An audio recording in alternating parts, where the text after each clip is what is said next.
जी गाजियाबाद से। गुरुदेव आपके चरणों में कोटि कोटि प्रणाम। गुरुदेव मेरी बुद्धि माया द्वारा मारी गई है, इसमें मेरी ही गलती है। हे गुरुदेव मैं भगवत प्राप्ति करना चाहता हूँ, मुझे बड़ा सरल और शीघ्र भगवत प्राप्ति का मार्ग बताएं। नाम, नाम इससे सरल और इससे सिद्ध आज तक कोई साधन नहीं हुआ। जिसकी जिह्वा पर नाम चल रहा है उसने सारी तपस्या कर ली, सारा वेदांत पढ़ लिया, सारे तीर्थ स्नान कर लिए।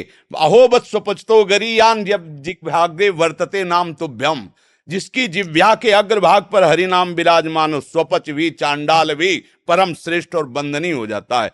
हरि को अगर अधीन कोई कर सका है तो आज तक न कोई तपस्वी कर पाया है, न कोई ज्ञानी कर पाया है, न कोई योगी कर पाया है। अगर कोई कर पाया है तो सुमिर पवन सुत पावन नामू अपने बस करी राखे रामू। नाम में एक ऐसी सामर्थ्य है, भगवान को अधीन कर लेता है। जैसे पतंग आकाश में उड़ रही, डोरी उड़ाने वाले के हाथ में पतंग जाएगी कहाँ, नजदीक जितनी जल्दी चाहे खींच ले। ऐसे ही नाम डोरी है और हरि प्रिया प्रियालाल विराजमान सर्वत्र कण कण में है। तुम नाम जप करो, वो घसीट कर आपके हृदय में ही प्रकाशित हो जाएंगे। नाम के बिना किसी को भगवत साक्षात्कार हो जाए अब हमें विश्वास नहीं है। ना आहार शुद्ध है, ना इंद्रियां शुद्ध है, ना हमारा वातावरण शुद्ध है। ऐसी स्थिति में अगर हमें कोई भगवत प्राप्ति करा सकता है तो केवल हरसि हरिनाम जपत जय। केवल हरि नाम जपने वाला, कृष्ण नाम, राम नाम, जो भी गुरुदेव ने नाम दिया है वो जपने वाला निश्चित माया पर विजय प्राप्त कर लेगा। नहीं, आज अन्य साधनों का बल नहीं रह गया है। आहार पवित्र नहीं है, विचार पवित्र नहीं, आचरण पवित्र नहीं है। हम कैसे उस सच्चिदानंद पर अपने चित्त को लगा सके? तो भाव को भाव अनखाल सहु, नाम जपत मंगल दिसि दसहु। जिह्वा से राधा राधा कृष्ण कृष्ण बोलते रहो। अगर मंगल ना हो जाए, भगवान न मिल जाए तो बता देना, सब पाप नष्ट हो जाएंगे, सब योग की वृत्तियां जागृत हो जाएंगी। तुम्हें अपने स्वरूप का बोध हो जाएगा, भगवान के स्वरूप का बोध हो जाएगा, संसार का ज्ञान प्राप्त हो जाएगा, कुछ बकाया नहीं रहेगा। बस नाम जप करते रहो। इससे सरल और इससे कठिन कोई साधन नहीं। सबसे कठिन है नाम जप करना। कहने को तो सरल है पर आप जप करके देखो, मन भागेगा। और साधनों में तो लगने की चेष्टा कर सकता है, निरंतर नाम में नहीं लग सकता। क्योंकि नाम क्या करता है, ये मन को मारता है। नाम को जब हम अपनी जिह्वा पे विराजमान करते हैं तो मन की कोई गति नहीं रह जाती कि वो विषय रस ले सके, और मन बिना विषय रस लिए जीवित नहीं रहता। और नाम ऐसी जलन पैदा कर देता है कि मन निर्विषय हो जाता है, मन मर जाता है, और मरा हुआ मन ही भगवत राज्य में प्रवेश पाता है।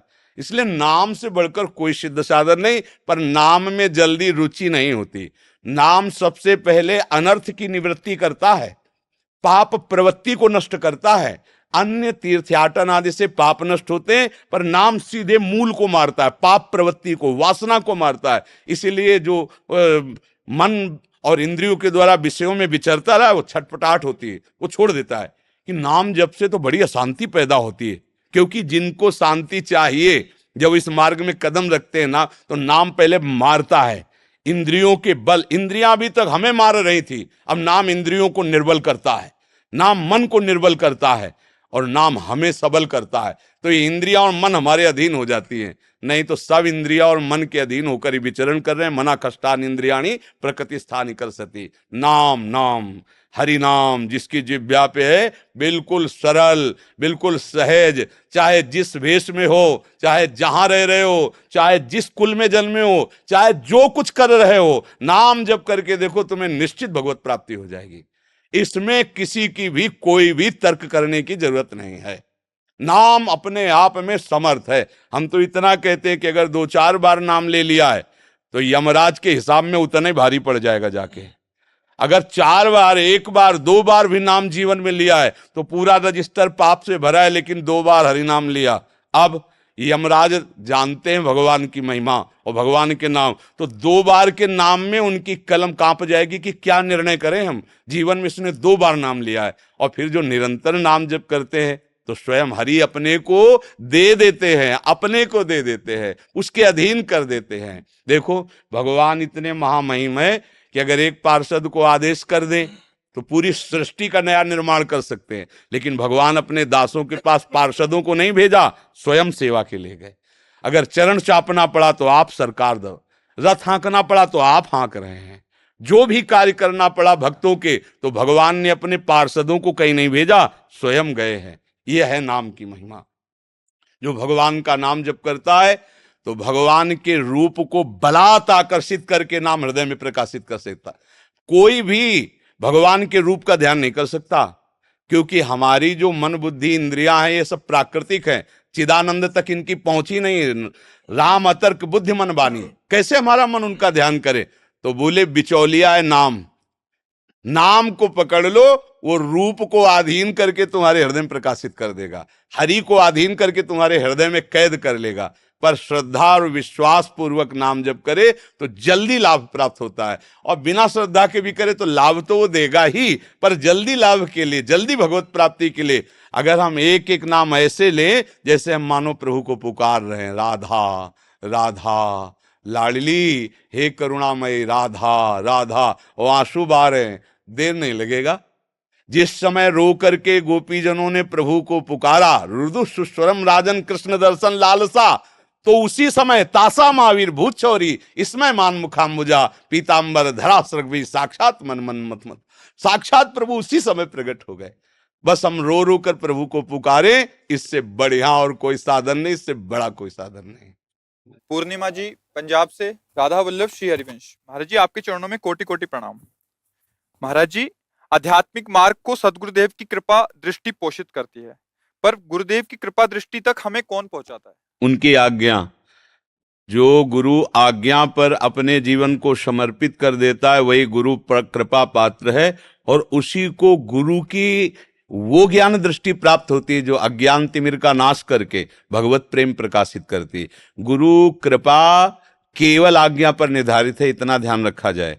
यदि आज्ञा का पालन नहीं तो गुरु के पैर दबा लो, गुरु के पास रह लो, ये सब मतलब एक सेवा का अंग हो सकता है, लेकिन संपूर्ण सेवा आज्ञा समन सुसाहिब सेवा, अपने गुरुदेव की आज्ञा पर जो चलता है वही कृपा पात्र है, और उसी कृपा पात्र के हृदय में शुद्ध ज्ञान का प्रकाश होता है, जिस ज्ञान के द्वारा त्रिगुणात्मिका माया बाधित नहीं होती, वो हमारे हृदय में आकर कोई बाधा नहीं पहुंचा सकती, और हमारी त्रिगुणातीत स्थिति गुरु के वचनों पे ही होती है। आजकल गुरु तो हजारों लोग बना लेते हैं, लेकिन गुरु की बात नहीं मानते। गुरु की बात मान ले तो चाहे 1000 कोस दूर हो, वहीं गुरु तत्व उसको बोध कराएगा, क्योंकि अखंड मंडलाकारम व्याप्तम चराचरम, चर अचर में गुरु जी विराजमान है। गुरु जी केवल इतना ही नहीं कि उस शरीर धारण के किसी एक देश में बैठे हुए हैं, नहीं, ब्रह्मानंदम परम सुखदम केवलम ज्ञान मूर्तिम द्वंद्वातीतम गगन सदसम तत्वमस्यादिलक्ष्यम एकम नित्यम विमल अचलम सर्वधि साक्षिभूतम भावातीतम त्रिगुण रहितम सदगुरुम तम नमामि। तो जो अपने सदगुरुदेव की आज्ञा का पालन करे वही कृपा पात्र है, और उसी कृपा पात्र को आराध्य देव गले लगाते हैं। उसी कृपा पात्र को गुरुदेव के परिचय से ही आराध्य देव का प्रेम प्राप्त होता है। भगवान का भजन करके कल्याण प्राप्त करना सहज है, लेकिन भगवान के प्रेम राज्य में प्रवेश पाना अत्यंत कठिन है। जैसे उद्धव जैसे परम ज्ञानी भगवान के समीप रहते हुए भी, ज्ञान के परम भंडार होते हुए भी प्रेम से खाली थे। भगवान ने प्रेम रस प्रदान करने के लिए गोपी गुरु का वर्ण करवाया, जाओ वृंदावन गोपियों की चरण धूल में लोटो। जब गोपियों की चरण धूल में लोटे, आज उद्धव बने भगवत प्रेमी महात्मा। भगवान के प्रेम राज्य में भगवान के पास रहते हुए भी उद्धव जी नहीं प्रवेश पा सके, लेकिन जब भगवत प्रेमी महात्माओं का संग हुआ तो प्रेम में डूब गए। इसीलिए गुरु भगवान का साक्षात कृपा वपु है। बंदो गुरुपद कंज कृपा सिंधु नर रूप हरि। अब उनकी कृपा का अवलोकन वही कर सकता है जो उनकी आज्ञा का पालन करता है। प्रायः हम अपने मन के अनुसार चलना ही पसंद करते हैं, और गुरु के अनुसार जो चल गया वो माया पर विजय प्राप्त कर लिया। मनमुखी कवि अध्यात्म की ऊंचाई पर नहीं चढ़ सकता, चाहे जितना श्रम कर ले, और गुरु आश्रित को श्रम नहीं करना पड़ता। उनकी कृपा कोर से अध्यात्म की भूमिकाएं उसके हृदय में जागृत होती रहती है। इसलिए मुझे लगता है कि गुरु आज्ञा में जीवन व्यतीत करने वाले को फिर कोई और जानकारी करने की आवश्यकता ही नहीं रहती, उसी से सब प्रकाश हो जाता है। मीनू जी, गुरुदेव आपके चरणों में कोटि कोटि प्रणाम। गुरुदेव, मुझसे अनजाने में भयंकर वैष्णव अपराध बन गया है। महाराज जी अभी मेरा जीवन दिशाहीन लग रहा है, महाराज जी कृपया मार्गदर्शन करें, वो इससे मुझे मुक्त करें। देखो, सबकी दिशा श्री हरि हैं, प्रभु हैं। श्री हरि का आश्रय ये त्रिगुणात्मिका माया फिर बाधा नहीं पहुंचाती। दैवी हृषा गुणमयी मम माया दुरत्तया मामेव ये प्रपद्यन्ते माया मेताम तरन्ति ते। भगवान श्री कृष्णचंद्र जी कहते हैं ये त्रिगुणात्मिका माया ऐसे ऐसे भाव प्रकट करती है कि जीव इन्हीं भोग वासनाओं में ही पूरा जीवन नष्ट कर देता है। यदि भगवान की शरण होकर भगवान नाम जप करे तो फिर उसके अंदर शुद्ध विवेक जागृत होता है। जो विवेकवान होता है वो किसी की निंदा नहीं करता, क्योंकि वो ये देखता है कि सब अपने अपने स्वभाव और गुणों के अनुसार चल रहे हैं। माया की जो 3 गुण है, तामसिक कहीं हिंसा हो रही, कहीं पाप प्रवृत्ति हो रही, राजसिक कहीं भोग इच्छा के कृत्य हो रहे हैं, सात्विक कहीं दान हो रहा है, कहीं यज्ञ हो रहा है। ये सब त्रिगुणात्मिका माया का खेल हो रहा है। लेकिन इस खेल को खिलाने वाले कौन है? श्री भगवान। और हम उनकी शरण में, तो वो जैसा खेल खिलाएं वो जाने। हमें क्या करना चाहिए? हमें ये देखना चाहिए। हम निंदा दूसरों की तब करते हैं जब हम अपनी तरफ नहीं देख पाते। यदि हम अपनी तरफ देख पावें तो दूसरे की निंदा करने का अवसर ही नहीं है। हमारा घर ही इतना गंदा है कि हम दूसरे घर की तरफ क्यों झांकें? अगर हम अपने घर को झांक के देखें तो हम खुद इतने गिरे हुए हैं। आप अंदर से जांच के देखो कि आप शास्त्र मर्यादा के अनुसार जीवन व्यतीत करते हैं? क्या आप निरंतर भगवान में स्थित हैं? क्या आप निरंतर सत्य आचरण करते हैं? नहीं, तो आप खुद गलत हैं।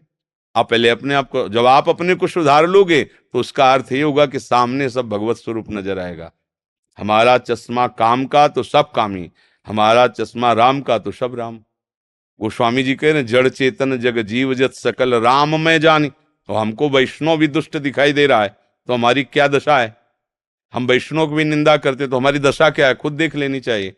अगर ये ऐसा लगता है कि हमारे साथ कोई गलत व्यवहार कर रहा है, मान लो ऐसा लग रहा है कि कोई गलत, तो आप उसका संग त्याग दीजिए। आप उसके समीप मत जाइए, उसको अपने समीप मत बुलाइए। पर अपना मार्ग ऐसा नहीं है कि हम किसी के गुण दोषों की चर्चा करते हुए अपना समय व्यतीत करें। हमें केवल भगवत चर्चा करनी है, अपने धर्म से चलना है। सांसारिक जो व्यवहार करने हैं वो अपने प्रभु के लिए करने हैं। इसलिए भजन करो, अपने दोषों को सुधारो, दूसरे में दोष दर्शन मत करो, तो आपको भगवत मार्ग मिल जाएगा। दूसरों के दोष देखते घूमोगे तो अपना हृदय और अपवित्र होगा और अशांति हो जाएगी।